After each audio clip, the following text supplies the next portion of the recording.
What's up, guys? Back at it with another video. Today I'm going to be giving you a crash course on indigenous knowledge systems as an area of knowledge. Here we go.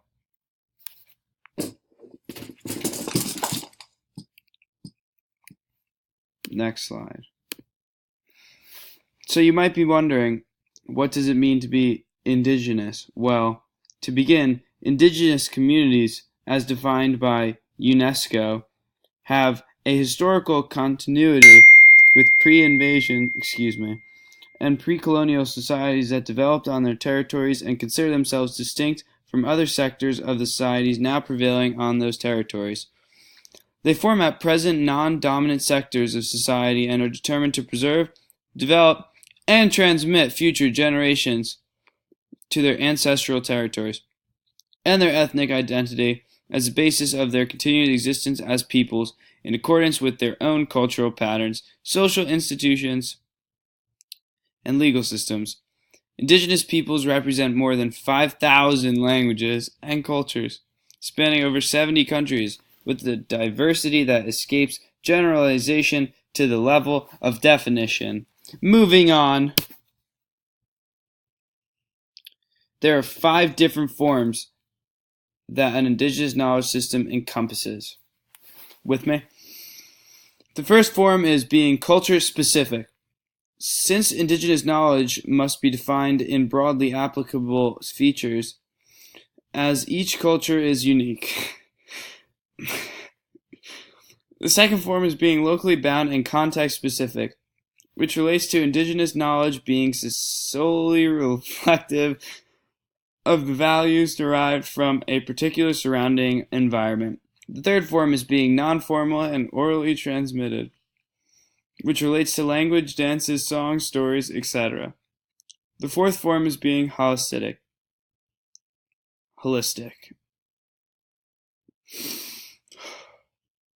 which places human beings into the viewpoint of the world not as observers but as part of the processes. The last form is being dynamic and adaptive, which is related to the landscape and its life as it develops as new applications and techniques are made to the routine.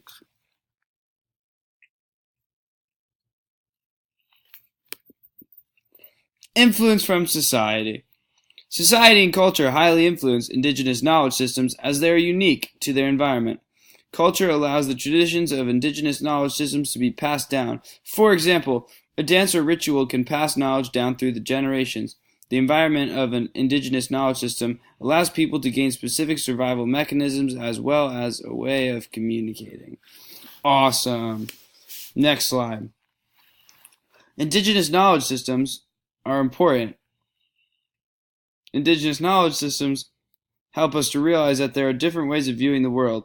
As we hold a more scientific view of the world, it is important to consider that knowledge of an indigenous knowledge system holds such as the my brain, as I'm thinking about this, it's getting all clogged up. Survival mechanisms they need in order to live in their specific environment and their view on nature and legal systems.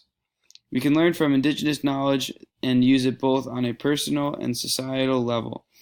For example, since we can easily be influenced by others in our society, indigenous knowledge systems can help us realize our roots and allows us to obtain a different perspective so we can better understand all different ways of knowing.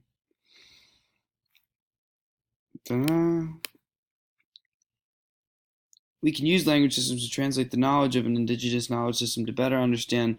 Language helps us to better represent the ideas, beliefs, and thoughts of an indigenous knowledge system. If an indigenous knowledge system does not utilize written language, we can observe the contact of a literary society with them. For example, we study the Spanish accounts of indigenous people of South America. Yeah. And our last slide, besides the slide that said, thanks for watching. Indigenous knowledge systems utilize many ways of knowing such as sense perception, memory, language, and faith. Since indigenous knowledge systems learn through hands-on activities and first-hand observation, sense perception is very important in their daily lives. Indigenous knowledge systems use language to communicate the knowledge gained by their sense perception. However, the communication is limited by mouth and or written words and thus cannot travel far, which contrasts with the internet. They can also use language and memory to recall past events and communicate them to younger generations as a learning experience. For example, they can teach children dances, traditions, and rituals of their indigenous group. Lastly, they utilize faith in their daily lives as they have a holistic view of the world. They believe that the geographical landscape is sentient and the animals are keen to human beings. This allows groups to understand their own history in a way that does not separate human beings in the natural world. Wow, a whopping 6 minutes. Thank you for watching. Please like and subscribe. I love you, Mr. Martin.